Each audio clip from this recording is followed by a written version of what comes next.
Welcome everyone for another Massachusetts Peace Action webinar. Tonight, we are going to be talking about Iran's recent presidential election and the state of negotiations between the US and Iran, particularly the state of negotiations on a return to the Iran nuclear deal, the JCPOA. But first, if this is your first time at a Massachusetts Peace Action webinar, a little bit about us. My name is Brian Garvey. I'm the Assistant Director of Massachusetts Peace Action. I'm calling in from right outside of Boston. And Massachusetts Peace Action is the largest grassroots peace and anti-war organization in the Commonwealth of Massachusetts. And we're part of the larger National Peace Action Network with affiliates all across the country. So we work to end US wars, to reduce US military spending, and also generally for a more just and peaceful US foreign policy. And one of the issues that we care most about is US relations with Iran. We saw the Iran nuclear deal, which was negotiated by the Obama administration, was really irresponsibly withdrawn from by Donald Trump and his administration in 2018. And we saw the dangerous results of that. We were brought to the brink of war with Iran on multiple occasions. And we have talked to experts who tell us that a war with Iran would make the war in Iraq, which was the worst foreign policy mistake of the modern era, look like child's play. So at Massachusetts Peace Action, we are absolutely dedicated to preventing a war with Iran. This war cannot be fought. It would threaten the lives of millions. So as soon as we knew that our next president was going to be Joe Biden, we advocated immediately for a quick return to the JCPOA to put us back on the path to peace and normal relations with Iran, and to take us off of the brink that Donald Trump put us on, the brink of war between our two nations. But unfortunately now, about almost 6 months into the Biden administration, the U.S. has not rejoined the Iran nuclear deal. We were very much hopeful that negotiations would be fruitful before the recent presidential election that took place in Iran last week. It's difficult enough diplomacy. It's even harder with a change of leadership. So we know that our members are incredibly interested in the results of this election and what that means for the state of negotiation. So today we are honored to have an expert with us from NIAC, which is the National Iranian American Council, which is an organization that we do a lot of work with that advocates for Iranian Americans. But a little bit about our guests tonight. Dr. Assal Rad has a PhD in Middle Eastern history from UC Irvine, and she joined NIAC in January 2019 after working with them in California as a volunteer. And she joined the team in order to further the work of the organization and embolden the voices of Iranian Americans. She's written for Newsweek, The Independent, The National Interest, Responsible Statecraft, and she's also appeared as a commentator on the BBC, Al Jazeera, BBC Persian, and NPR. And I'll just say that if you're on Twitter, definitely follow Assal Rad for a commentary on US-Iran relations and also US foreign policy generally. Assal Rad, say hello to the people. We're so glad to have you with us. Thank you. Thank you so much for having me. Well, first off, I just want to get your reaction to the election that took place in Iran last week, where Ibrahim Raisi was elected in a landslide, and just talk a little bit about what that means and the difference between the election of 2021 in Iran and the elections of 2017 and 2013. So one thing to keep in mind when we talk about the 2021 election is a lot of Iranian commentators have called it like an appointment or a selection instead of an election. And the reason they did so is because the Guardian Council, which is an entity that vets candidates that are running for president in Iran, took really unprecedented steps in the 2021 election to disqualify candidates. Now, Iranian elections have never been totally fair. So it's not to say that there was this democratic process that was suddenly undermined. There was always a lack of democracy in that process, but Iran does have a democratic apparatus, right? It still has a way of having candidates run and people actually voting for them and voting for their favorite candidates. That process was severely undermined in this particular election, which shocked really Iranians themselves. I mean, they expected certain candidates to be disqualified, but one of the key examples, and I think the one that shocked people the most, was a former Speaker of House, Ali Larijani, who was disqualified from running in this election. And the reason is because he's been a staple of the Islamic Republic since the revolution, as has his family. So this isn't someone, in the periphery of this state. He's very, very well embedded in the state, and yet he was disqualified to run as well. Raisi actually ran, who was the one who was elected in 2021, ran against President Rouhani in 2017. And Rouhani beat him, decisively in that election, garnering about 8 million more votes. In 2013, again, Iranians voted in large numbers which is when they originally voted for the Rouhani administration. And when you compare the numbers, I mean, in 2017, about 70% of eligible voters in Iran voted. That's significantly more than eligible voters in the United States vote. In this election, the official numbers are 48.8%. And even that is misleading because about 3.7 million of those ballots were blank or protest ballots, right? So they didn't actually vote. And so you have even lower turnout. In the capital city, Tehran, which is, the heart of the sort of middle class and usually very participant in the election, I believe the election turnout was something about 28%. So you see very low percentage of people who are turning out to vote in this particular election. And like is the case in the US, in fact, when you have low voter turnout, that helps the conservatives. When you have high voter turnout, it helps the reformists or, I don't want to use the same political sort of spectrum terms that we use, but essentially, in this case, what's important for us to take is the Rouhani administration represented an aspect of the Iranian government that wanted to engage with the West, that wanted diplomacy with the West. And that was exemplified in the nuclear agreement, in the JCPOA. And so, one of the major comments, and I actually just wrote about this, that I wanted to make about the election is right now you'll hear a lot of people saying things like, Raisi's election, because he's a conservative, because he's aligned with the hardline faction in Iran, and because he has a horrid human rights record, rightfully so. He has a horrid human rights record. There'll be calls for not negotiating with Iran. The irony of that is that call is coming directly from the people who have long said it makes no difference who the president is Iran, right? Like that is the talking point. It doesn't matter. There's no such thing as a hardliner. There's no such thing as a reformer. And yet now this particular person's position will be used by those very people to say that this is a reason not to engage. What's also missing from the conversation is in fact the role that the United States played in sort of bringing these events to pass. Now, that is in no way to say that the United States is the cause and the effect. It's not that simple, right? There's multiple causes that will bring about something like the result we see in Iran in this election.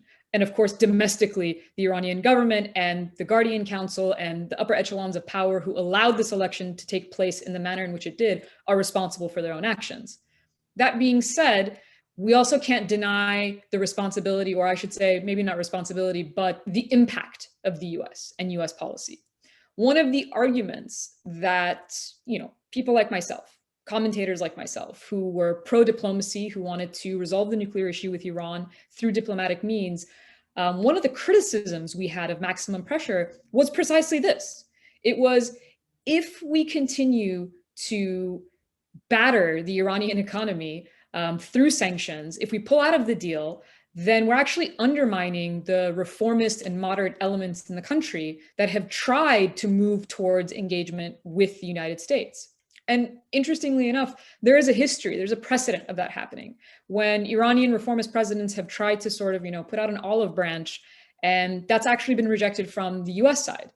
And so a lot of this adversarial relationship that we see between these two states, while ideologically and rhetorically, while we constantly hear Iran vilified, a lot of it is from us. Like, we are also participating and making a choice to have this adversarial relationship.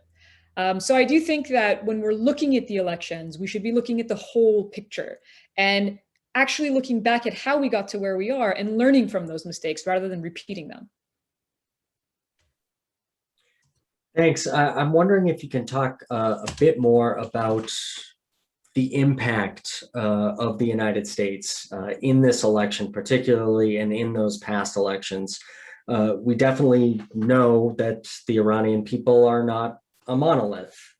People vote for different reasons. It may not be, foreign policy may not be the reason why someone cast their vote for a certain presidential candidate.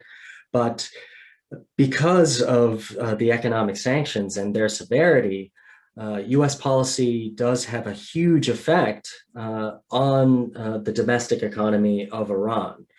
So can you talk a little bit more about that? Would you say that US-Iranian relations and the Iran nuclear deal was the most important issue in this campaign? So indirectly so, right? It wasn't, in fact, foreign policy wasn't the important issue for Iranians. The economy was the important issue for Iranians. And this is very typical. We see the parallels in the United States, and it makes sense, right? It makes sense that your first concern as a human being is your livelihood. It's being able to, secure somewhere to live, your food, your medicine, provide for your family, have employment opportunities. Like, the central concern of Iranians is their economy. Now, the difference when you look at, but for Americans, it's the same thing, obviously. But when you look at the difference between the two sides, the United States does not have an external force that's actually affecting its economy, right? The United States makes choices about how it, distributes or uses its funds. In the case of Iran, the reason why it becomes tied to foreign policy is because there is an external force, which is the United States, which is actually impacting Iran's economy.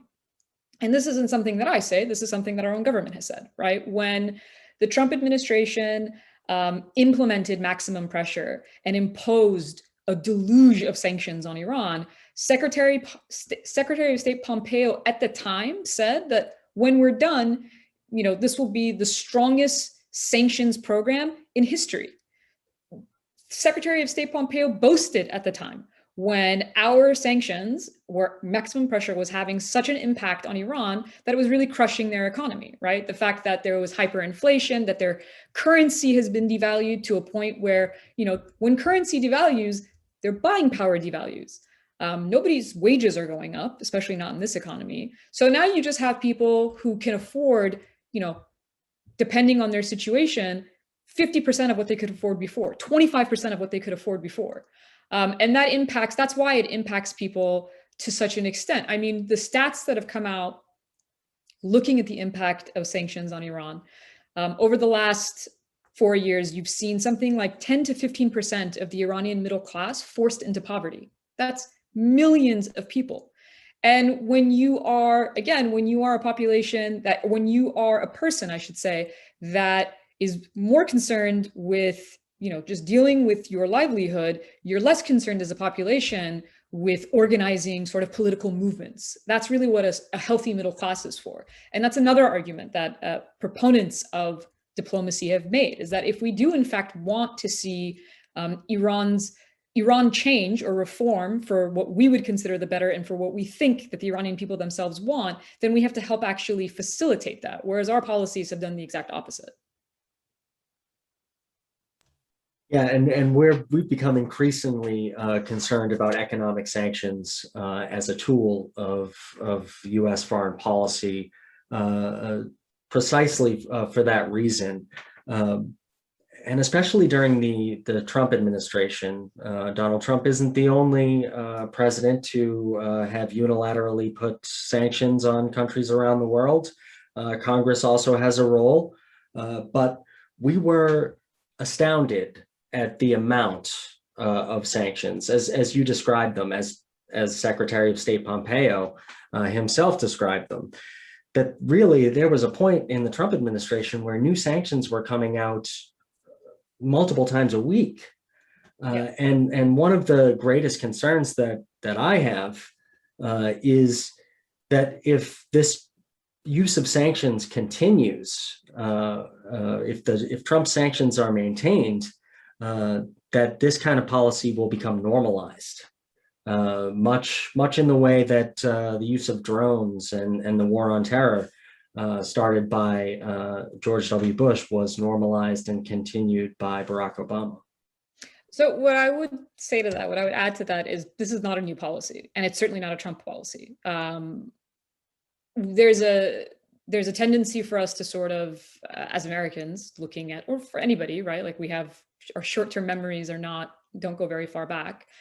So there's a tendency right now to just sort of compare Biden and Trump as if there weren't presidents that came before. And I mean, in terms of sanctions, the Obama administration, one of the ways that the deal came about was that the Obama administration used very severe sanctions as well, not to the level that the Trump administration did, but still severe sanctions that impacted Iran's economy.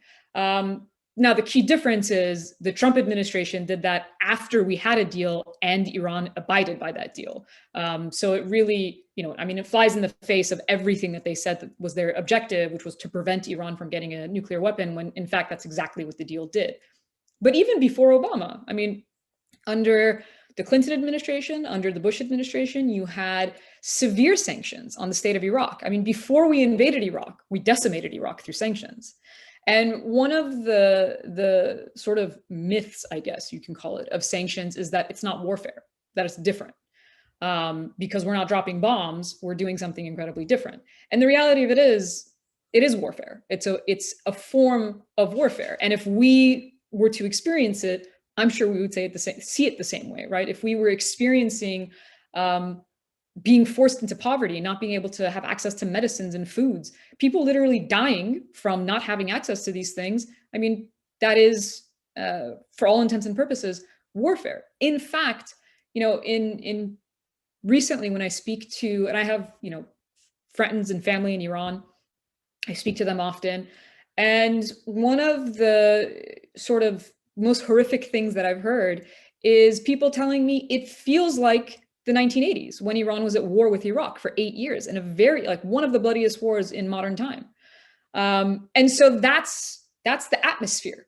So if we've created an atmosphere that's akin to war, what is so different about it? And if you add the fact that, you've had the assassination of an Iranian general, the assassination of Iranian scientists, sabotage and attacks on its nuclear facilities, all of these things, these are all acts of war. So it's difficult to talk about the situation as if we're in some kind of peaceful relation. We're not. And a lot of why we're not escalating is because Iran is often showing a lot of restraint in how it reacts. I'm glad you raised that. And of course, the history of sanctions goes back. It's a bipartisan problem. It's not just a Trump problem. It did seem that they intensified it and really tried to publicize their use of sanctions quite a bit. But of course, famously, Madeleine Albright in the 1990s said that 500,000 Iraqi children, the deaths of 500,000 Iraqi children were worth it. In really an obscene statement in an interview with 60 Minutes. I think another myth about sanctions that hopefully is starting to be dispelled is that they are preferable to war and that they actually can prevent war. I think that a lot of, especially liberal politicians, often Democrats, like to say, we'll go with sanctions because that's better than invasion. That's better than airstrikes.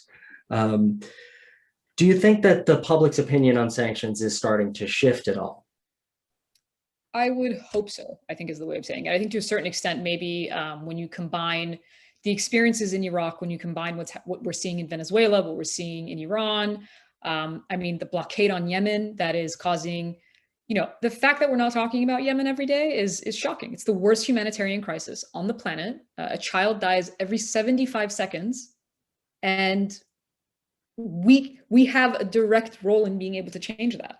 And we don't use it. It's fascinating that we exist in a foreign policy world where starving Iranians is considered political leverage, but actually selling arms and giving billions of dollars in military aid and doing all these things for states like Israel and Saudi Arabia apparently gives us no leverage to do anything, or to say, hey, maybe we should end the blockade that's starving people. So it's really a backwards way of looking at what our role is. I mean, I say this very honestly because I think one of the problems is we don't have really candid conversations about US foreign policy. It's a question of what we actually want, what our actual objective is. And sometimes the frustration I think people feel is, well, we don't do what we say.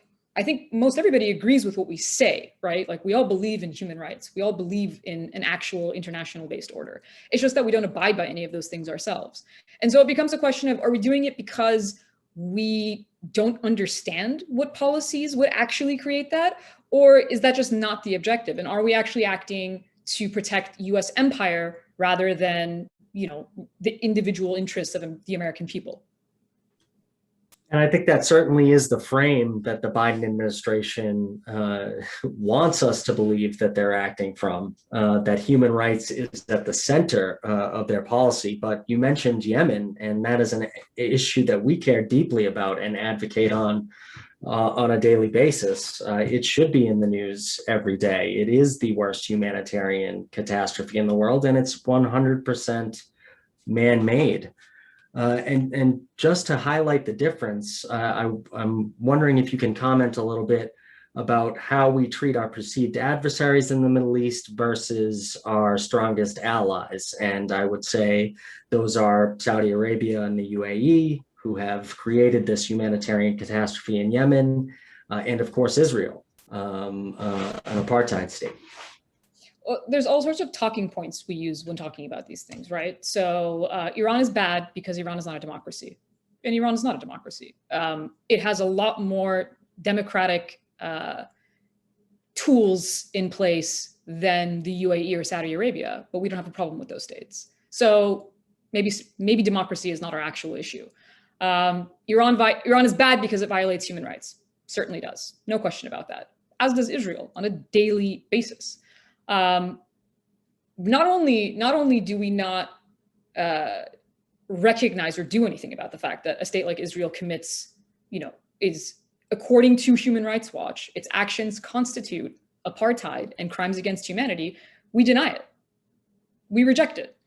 So the United States rejected the fact, the HRW report saying that Israel is an apartheid state and commits crimes against humanity.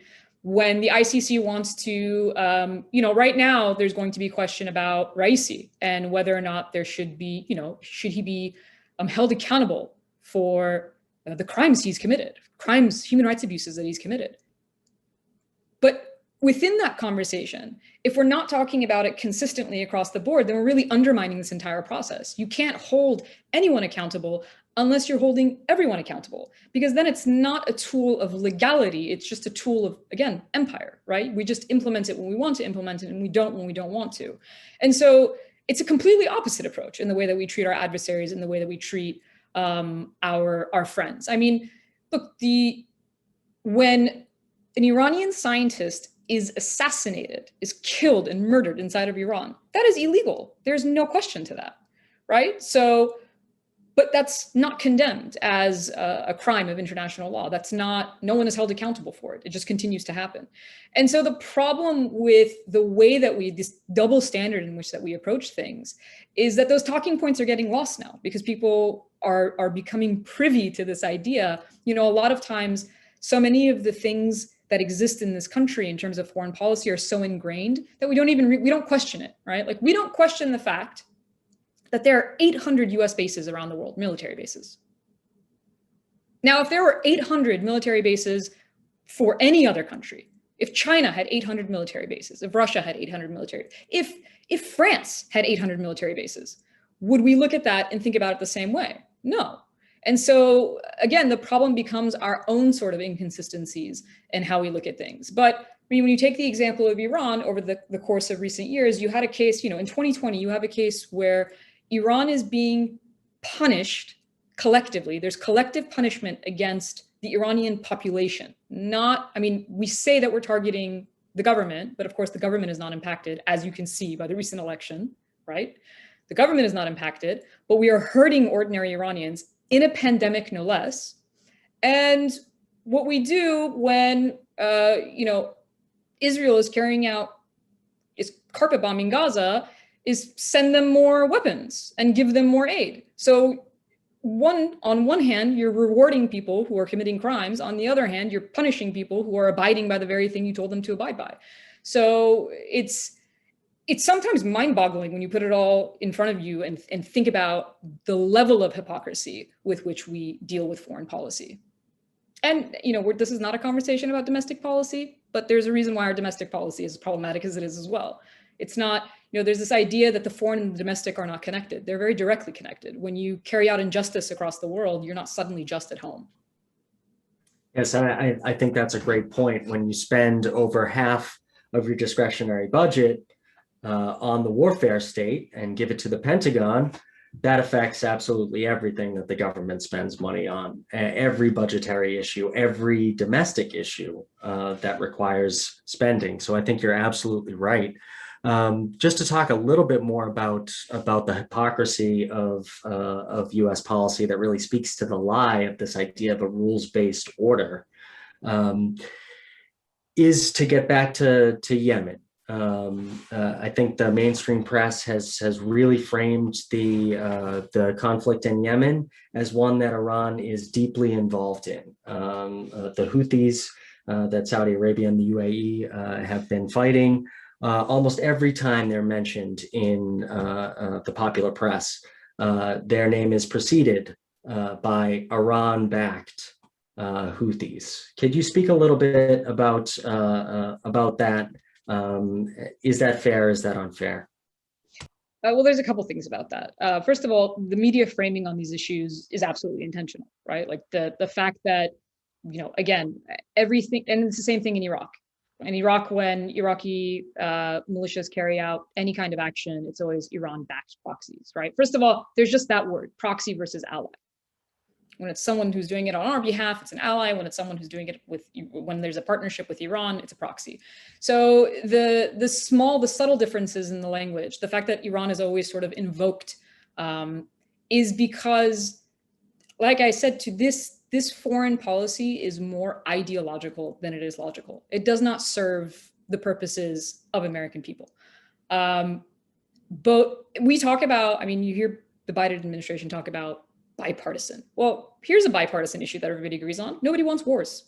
Neither Republicans nor Democrats want another war. They don't want endless wars. In a poll by, I think it was YouGov at the end of February, Trump voters and Biden voters were asked if they support direct negotiations with Iran to resolve the nuclear issue.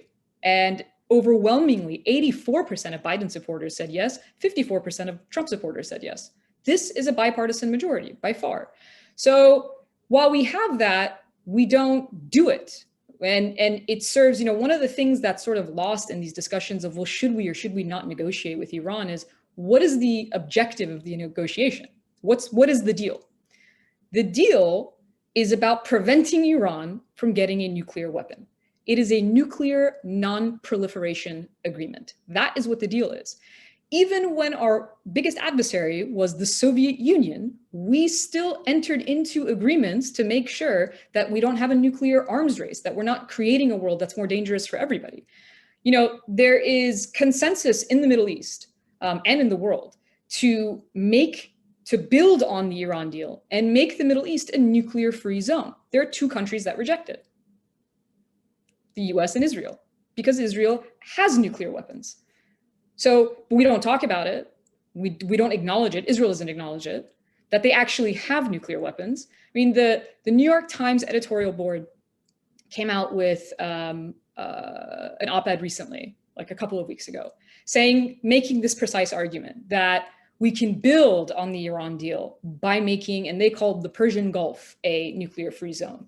And the reason being is because they didn't want to include Israel. Specifically in the article, it said Israel's nuclear weapons are indisputable.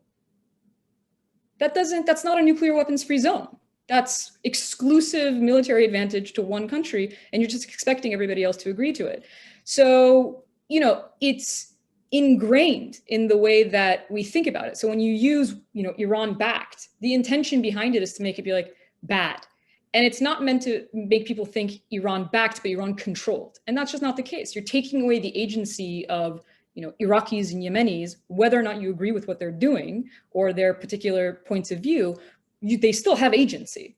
Iran is not controlling these parties in the same way that we aren't, right? The United States is a staunch ally of Israel, but we cannot actually control what Israel does. If we say that we do that, then we're taking away the agency of that state. And that's clearly not the case. They do things sometimes that we wish they wouldn't, but they still do it. So it's interesting that that's how it's framed when you talk about Iran.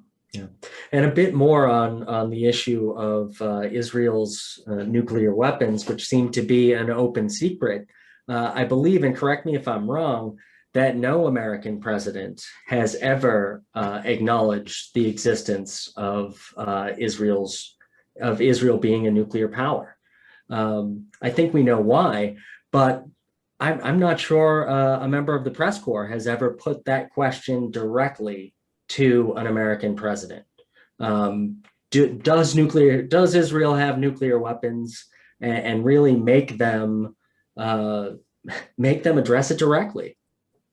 I think Noam Chomsky has talked about this extensively, and the point that he makes, and I'm paraphrasing and summarizing, but the point that he makes is the reason why the U.S. cannot acknowledge that Israel has nuclear weapons is then I forgot what the statute or the law is that he's referring to, but basically he says it complicates U.S. aid to Israel, all right? Because technically we're not supposed to be giving aid to Israel if they do have nuclear weapons. So we just ignore the fact that they exist, and we continue to send, billions of dollars of military aid to Israel. And, again, all of this sort of points to the double standards in how we deal with foreign policy. And the problem with that, when you are the most powerful country in the world, which we are by far, is it undermines at least what we're saying. And that's why I always say, I'm like, well, I would feel at least more comfortable if someone just said, I just want the US to be an empire and rule the world. And it's like, okay, well, at least now I know what your objective is.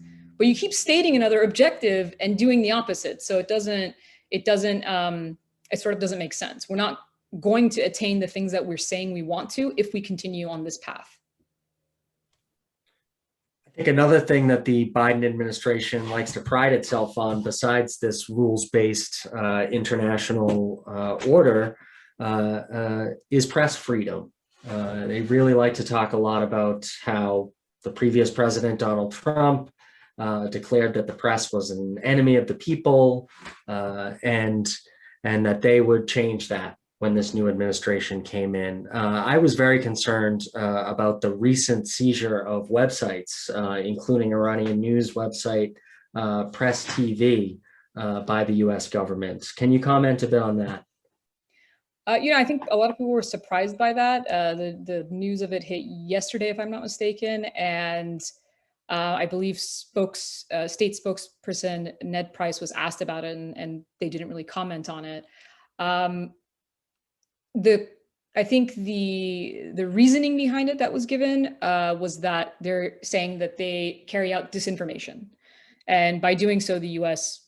can seize the websites. Now, if disinformation should be a concern, I'm not saying that it shouldn't be. There's certainly a lot of it happening that is the responsibility of American companies like Twitter and like Facebook and like almost every social media platform that's used in the world that is just spreading disinformation like wildfire. Their systems don't get shut down. So there's that, again, double standards. But there's Also, the fact that, and I think what I would flag in that situation is the indication of US control over something like information, like the ability to access the web. So, we have to wait to see more of how this sort of unfolds, but it sets a very dangerous precedent. I think you're right. Just to transition into the question and answer, I just want to ask one final question myself, and that is, we're starting to see disturbing news reports of the United States and Europeans saying that these negotiations in Vienna can't last forever, or if return to the Iran nuclear deal doesn't seem like it can happen in the near future, then we might have to pull back from the table. What do you think the prospects are for the Iran deal, just in the near term? I think there is a strong possibility that we will actually see a return to the deal before the Raisi administration takes over, which will be in August. So the Rouhani administration still has some time to return everyone to the deal. And at least now, with the election being a foregone conclusion, there's no, there's sort of, on the domestic front in Iran, there's no threat of the Rouhani administration somehow taking credit or anything like that, right? Any benefit that Iran sees by sanctions being lifted will happen under a Raisi presidency. That being said, Raisi has signaled, he did so in the presidential debates and in his first press conference after the election, that he supports the deal. And this is because there's a national security consensus in Iran that supports the deal, which is why Iran originally entered into the deal, right? If the supreme leader was actually against the deal, it was very unlikely that any administration in Iran could have actually entered into the deal. So there's reason to at least be hopeful that we will return to the deal and Iran will return to compliance as well, as should the US, right? The US has to remove sanctions that are inconsistent with the deal. But I think I guess sad part is the best way of saying it, is that we had so much potential for extending that diplomatic relationship under an administration that was diplomacy friendly, that wanted to engage the West, that wanted Iran to be opened up. I mean, after the 2015 nuclear deal, there was a couple things that Iran sort of did right out of the gates. One was a massive multi-billion-dollar deal with Boeing. It's an American company, right?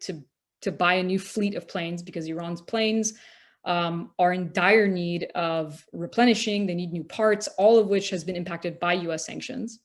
And the other was to sort of open the country to tourists. I think there was like a list of 50 countries that they came out with that they said would get a visa upon arrival in the airport. All of these are indications of a country that's trying to sort of open itself up. And unfortunately, the pendulum, and this happens in political situations, but the pendulum is swinging to a different side. And so while we might return to the deal, while we will likely return to the deal, it seems more like an end to diplomacy, not an end, but a less space to expand on than what we had. I know I promised that was going to be my last question, but we were talking with Daniel Ellsberg last night, actually on U.S.-China relations and Taiwan. But in the conversation, he brought up an interesting point on Iran and the deal. And he said that there are forces, especially in the military-industrial complex in this country, that don't want to lose Iran as an enemy. They like the fact that Iran can be considered an enemy of the United States, because that is good for the defense budget going up year after year. And it's good for companies like Raytheon and Boeing and Lockheed Martin and General Dynamics. We know that Biden has a close relationship with a lot of these companies. His defense secretary comes right from the Raytheon board of directors. What effect do you think that is having on these negotiations? Do you think that there are forces that want to maintain Iran as an enemy of the United States? Absolutely. There are absolutely a segment of, and I wouldn't say it's the American populace, but of American politics, I should say, that want to maintain a sort of adversarial relationship with Iran. Like I said, it's choice, and we're making that choice. They represent, I hope at least, they represent a minority. And what's funny is they have a mirror in Iran, which is Iranian hardliners. There's also a segment of the Iranian government that wants to maintain the United States as an enemy. But it's a question of whether or not we're letting these sort of smaller groups that have their own interest overtake policies that affect everyone, that could affect people on a much larger scale. And that's why I always go back to, when you look at the deal, it's easy to forget what the central issue in the deal was. And non-proliferation is, nuclear weapons are not a non-issue now. We still have thousands of nuclear weapons in the world. And if we're creating a situation, if we're creating a precedent where, if you think about the Iranian situation, there is a reasonable argument to be made for someone who is in Iran to look at their situation and say, well, if we had a weapon, we'd be better off. Look at the North Korea example, right? So we're actually facilitating the idea that maybe pursuing weapons is better, rather than showing a lesson of no, it's better not to pursue weapons. And so there are threats, global threats, that we will face, that we have to learn to cooperate on.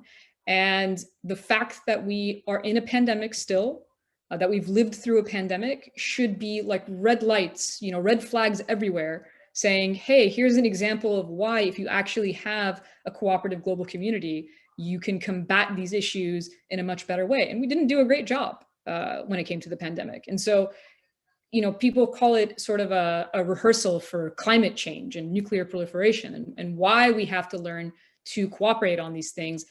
But unfortunately, yes, there are people who benefit from weapons, right? And who benefits from them the most besides weapons manufacturers? We still spend money on nuclear weapons.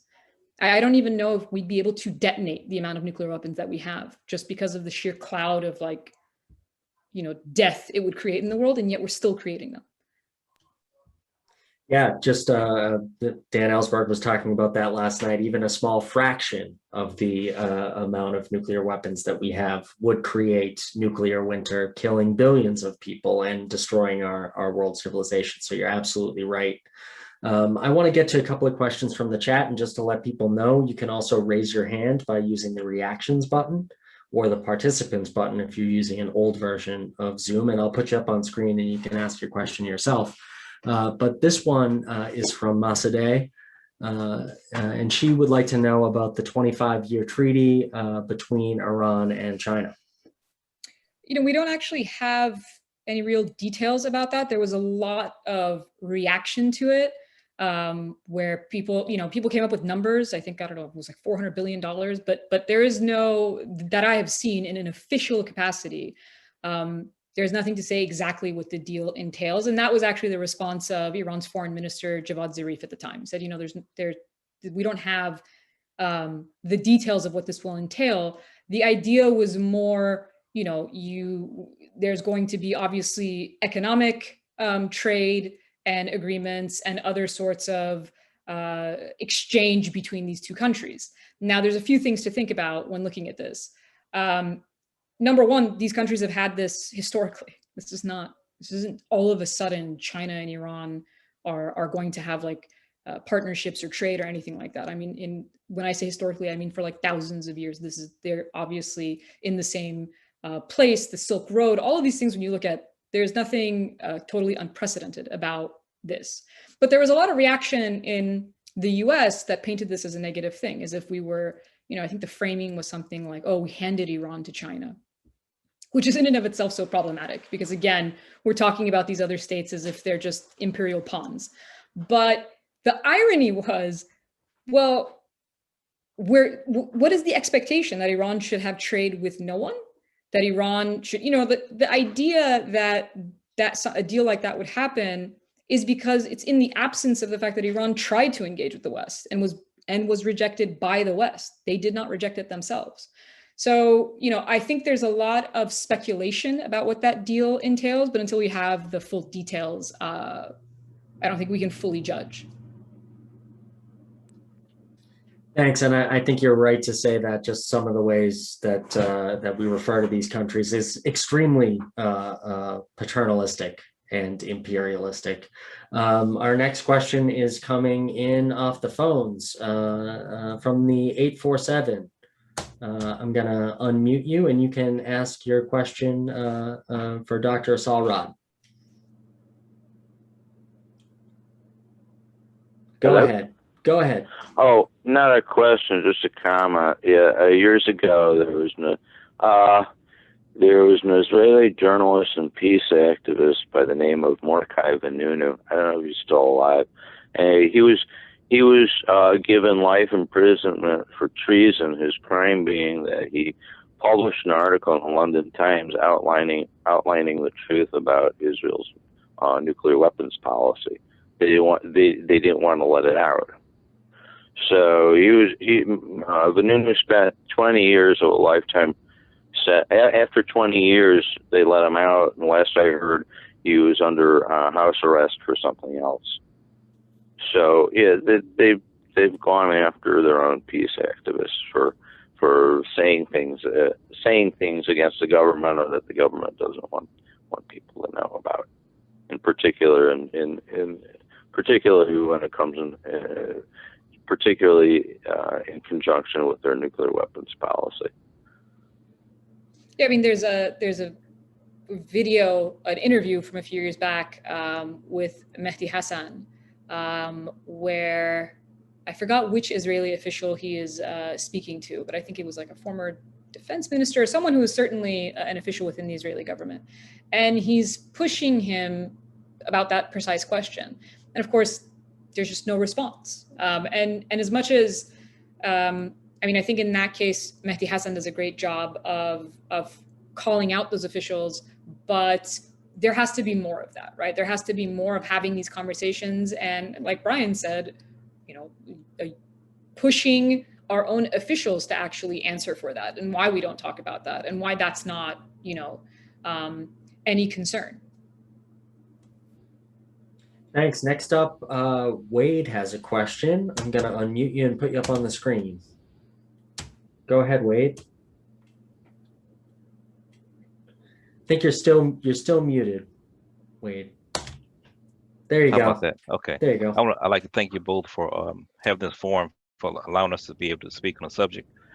When far as it comes to the deal signed with China and Iran, that was signed in February for the Silk Road. That was finalized in February. Also, they signed another program for $80 billion to be invested into the mineral rights exploration in Iran. And when I speak to also is that from being able to be over in that region, I'm able to see a few other things that a lot of people are not allowed to see. But from what I'm seeing right now, the crux of the whole matter of the United States and the JCPOA, I believe what the holdup is that the Iranians moved away from the U.S. dollar, and them not being going back to using the U.S. dollar is a sticky situation for the USD as far as it comes for trade, because all the trade right now is done inside the US dollar. And as we see, Saudi Arabia has just moved away from that because they signed a contract with China outside the dollar, using trade in the yuan strictly for oil consumption. Now, also, I would like to speak to how is it, even though they do sign the JCPOA, who's going to be able to stop the situation, the proxy wars that are coming out of Israel through to Iran? It's a lot of people that's not speaking to that, even though we do sign the agreement. There's no one speaking to, okay, how do we bridle the things that come out of Iran? I've come out of Israel coming into Iran.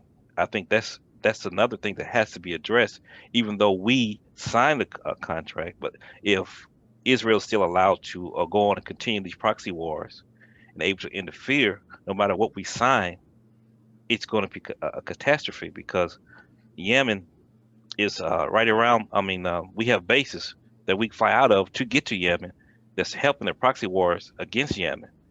That I know for a fact. So even speaking with Treaty Parsi personally myself, that was one of the factors that we spoke about. When I speak to Treaty Parsi about these different things and aspects, I was able to make one of the world's first council meetings. So let's let us all okay, I'm sorry. comment. Okay. No. You got some great points that you're raising.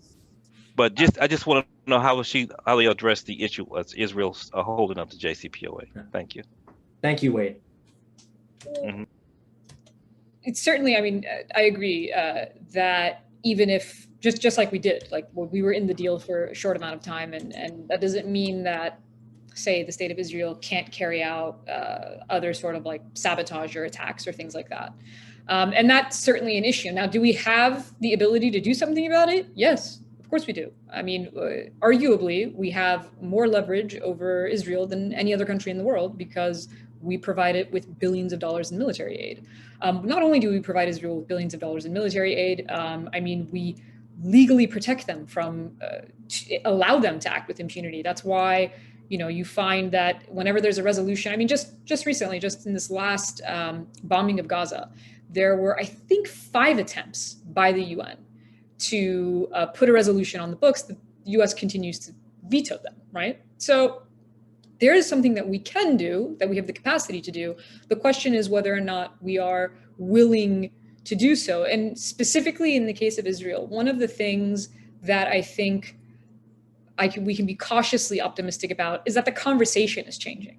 The policies are not changing. Everything that's happening on the ground, the suffering of Palestinians has not changed in any way, but the conversation is changing. And I truly believe that the only way for our policies to change is to start by changing the conversation. And when we can finally look at the issue, I do believe in the idea that there's a way of holding our own government accountable.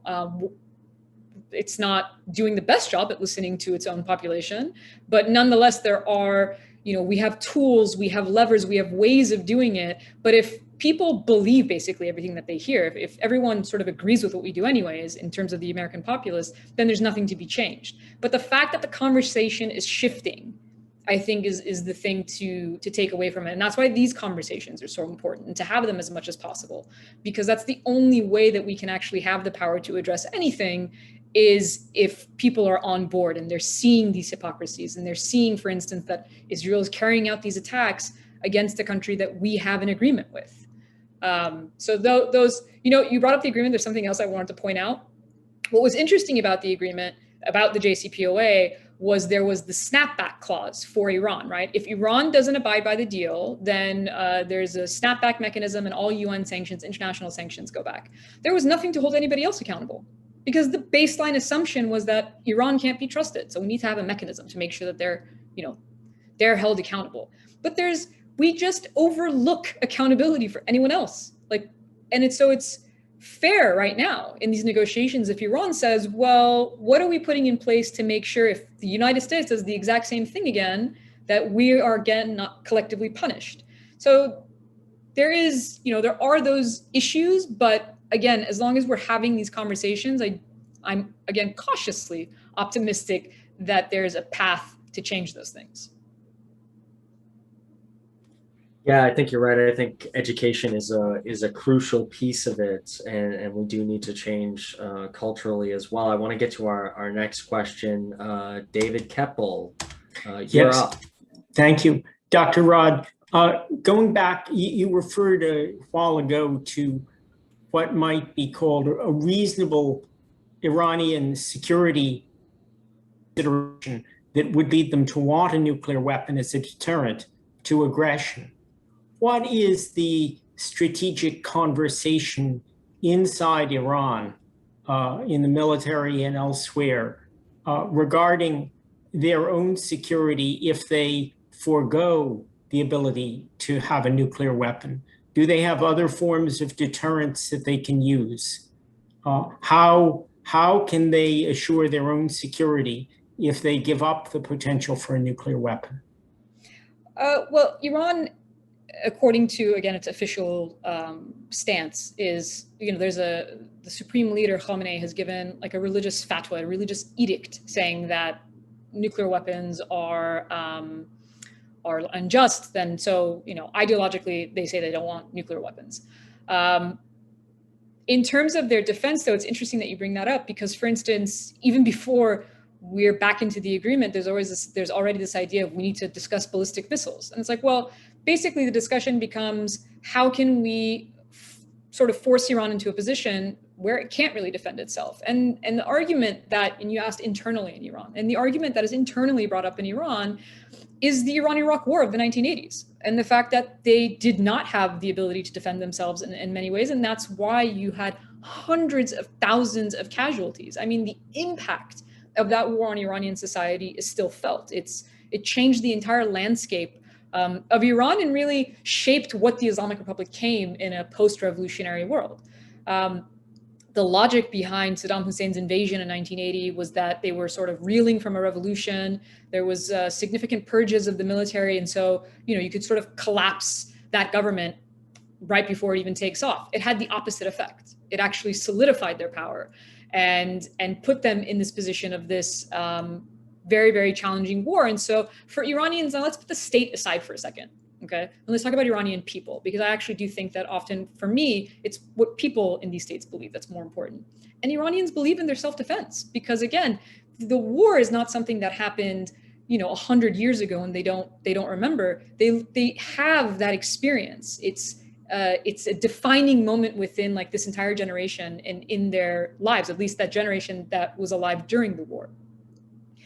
On top of that, there's the rise of, the invasion of Iraq by the United States, the rise of a group like ISIS that's, not very Shiite friendly, which is the vast majority of Iranians. I mean, this is all happening around the borders of Iran, right? You have the United States in Afghanistan, you have the United States in Iraq, and there's sort of all these pictures that come out that you can look up where you have a map of Iran and then just all of these dots around it that are US bases.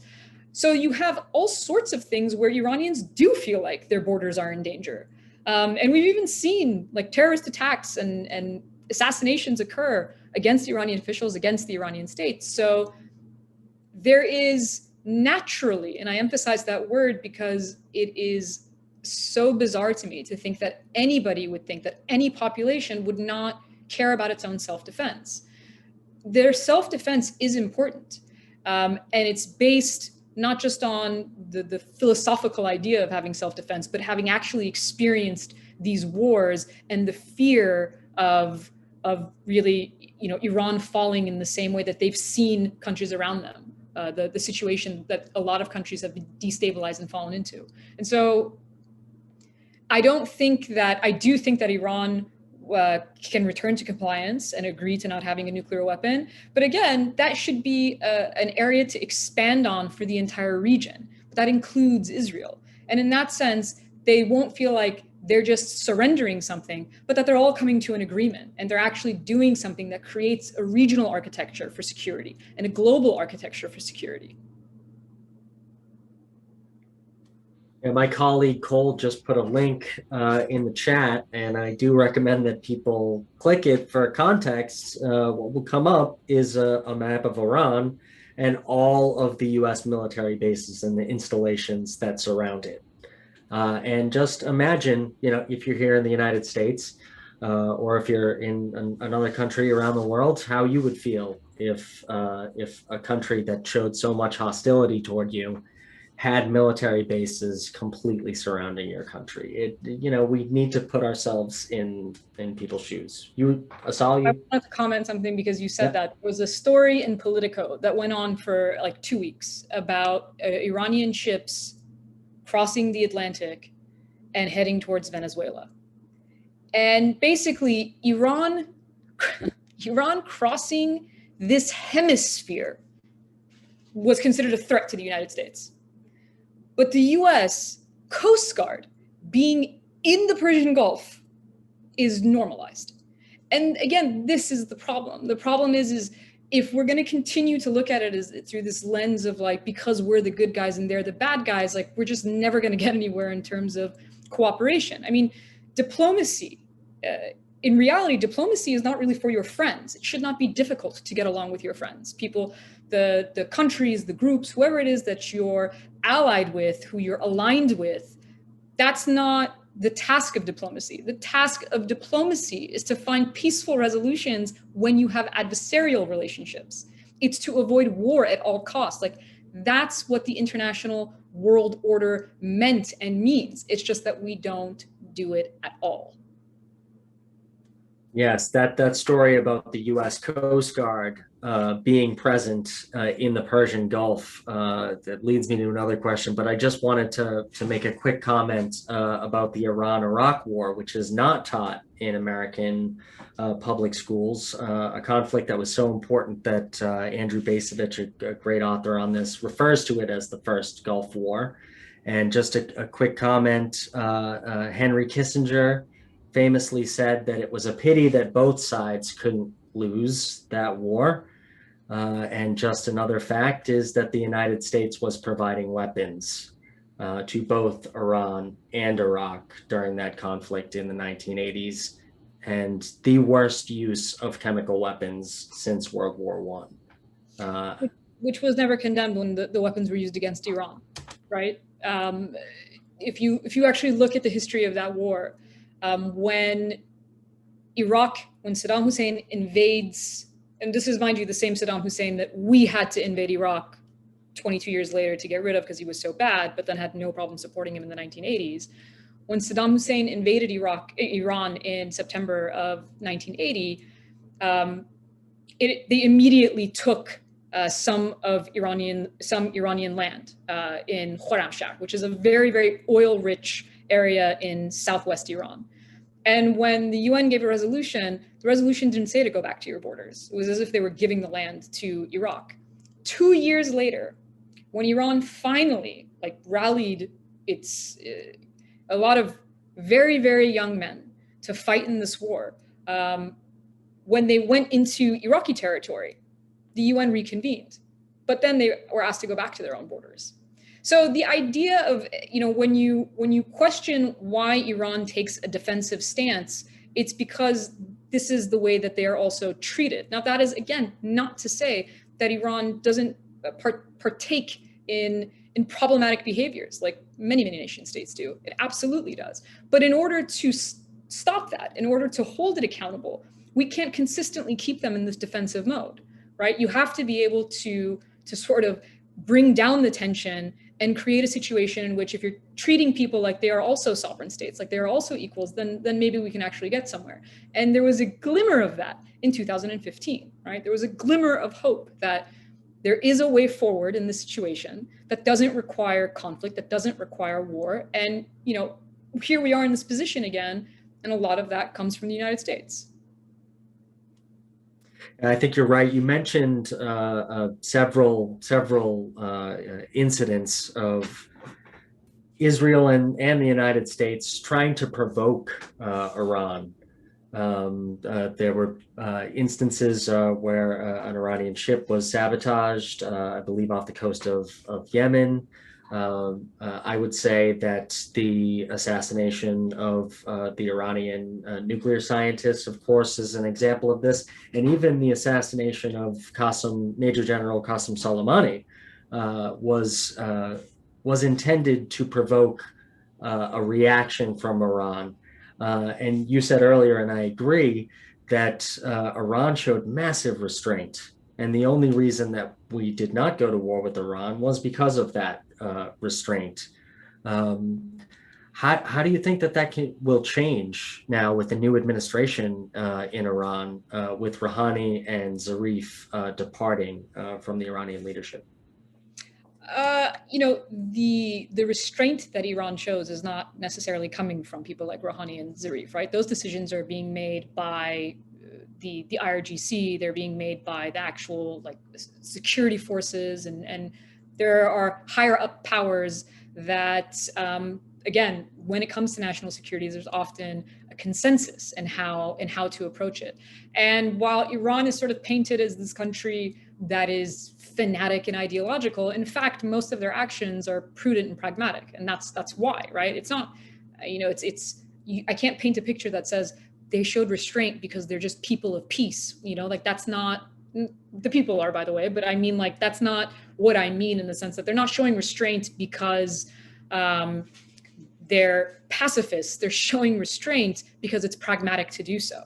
And so I think that to a certain extent, you'll continue to see that pragmatism, but there's an unpredictability in situations, especially of war, of what will cause a conflict. And often the personalities that you have can help spark a conflict. And the example of Donald Trump as our former president is a perfect example of that, right? If you look at the Biden administration and compare it to the Trump administration in terms of foreign policy, you know, they're different, but not that much, right? It's not a huge difference in the policies that you're seeing being implemented. In fact, the Biden administration has continued many of Trump's policies.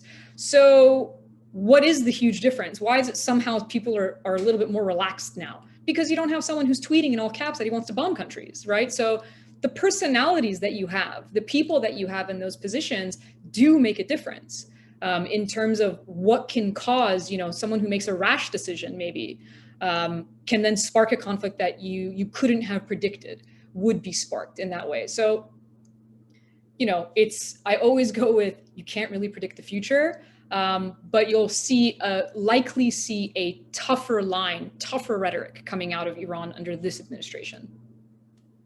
Yeah, I can't imagine that kind of restraint from my own government. If General David Petraeus was assassinated by a foreign government, I can't imagine that the United States would not respond militarily and immediately.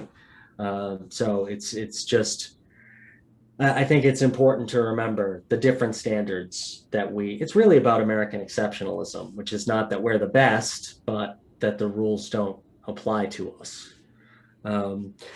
So I guess one final question that I'll ask, I know we're over time here, is just why do you think that the Biden administration is still dragging its feet despite its campaign promise that it would rejoin the JCPOA as previously negotiated? You know, why isn't Joe Biden's former boss on the phone with him saying, please get back in this deal and do it now? This is one of my major achievements. And what can the activists on this call right now do to put pressure on Congress, on the administration, to not waste any more time and really to follow through on his promise and get back in the JCPOA? So at this point in the negotiations, I would say that there's conflicts on both sides, right? Iran also, they have to come to an agreement on what these details entail. Especially for the Iranian side, I mean, Secretary of State Blinken has already said this, that some Trump sanctions, hundreds of Trump sanctions, will remain in place. And that's why the language you hear from the Biden administration is they have to remove sanctions that are inconsistent. That word inconsistent with the deal is what keeps getting used. And that means basically that that makes the deal pointless. If Iran's economy is still sanctioned in the way that it is now, then that's not really a deal. But certain sanctions will still stay in place. And I think that is causing, obviously, where they land on this, there's both sides are part of that. But initially, I think the biggest problem was the initial slow take of the Biden administration. And it's fascinating because if you look at day one, there were several steps that Biden took to reverse Trump policies. That was it. It was just, I'm signing it, you know, I'm repealing the Muslim ban, we're going back to the WHO, we're going back to the Paris Climate Accord. Like the Iran deal fit directly into that list, and he just didn't do it.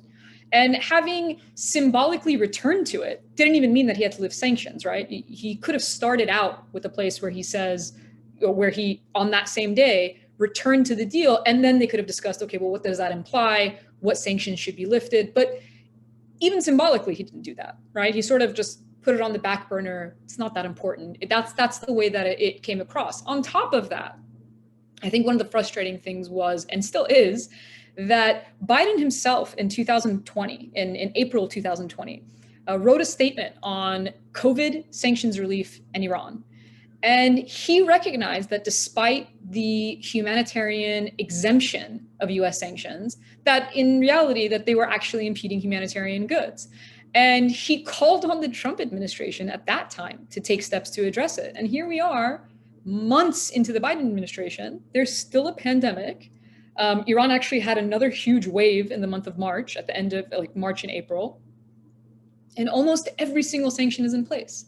So there's a certain frustration towards, again, the rhetoric not matching the actions. And if there's a reason why he took slow steps, I think it's a matter of political will, not ability. So when it comes to, and this relates to the second question, which is what can we do? The problem is we have people who keep saying, yeah, we should go back to the deal, but for some reason we're not doing it. They're not as vocal as they are on other occasions. My personal opinion is it's because it's Iran, right? Iran is the most vilified state in the United States. We've mentioned it multiple times in this conversation. It's the constant boogeyman. If you want to say something is bad, you put Iran back in front of it. If anytime Iran is mentioned, it's meant to be a menace.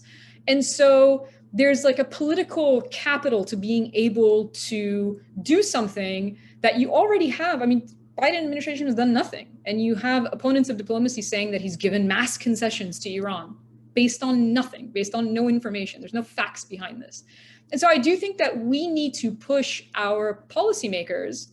We've had so many meetings with lawmakers where they're like, yeah, we support it. I'm like, but can you say that publicly?